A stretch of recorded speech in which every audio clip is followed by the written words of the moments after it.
There are various widget libraries in the Libraries pane, and you can also add new libraries. Selected Local Library. You can select File to load from the local folder. The suffix of library file is replib.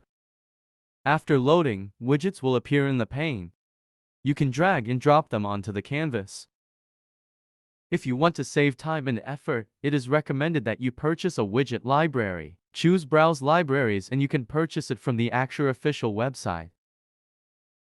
You can see that many of the widget libraries on Axure's official website come from Axure Boutique. AxureBoutique.com is currently the most professional widget library provider on the market. You can see various widget libraries on the AxureBoutique.com. These are carefully selected.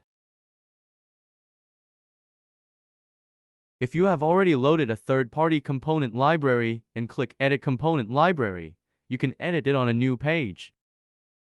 The page structure of the widget library is consistent with the regular file structure, and there are also folders and pages. Not only the widget library, but also image files can be loaded. Click on Add Image Folder, and you can load an image folder. After loading, you can use these images.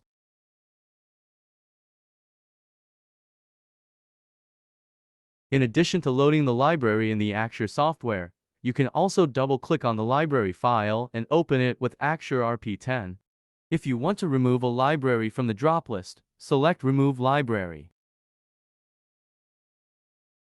To create a new library, click on File New Library in the menu bar to create a new blank library. As we mentioned earlier, the editing method for a new library is similar to editing a regular file. You can create and edit folders and pages. A folder forms a widget category, and a page forms a widget. Drag widgets onto the page canvas to form a new widget.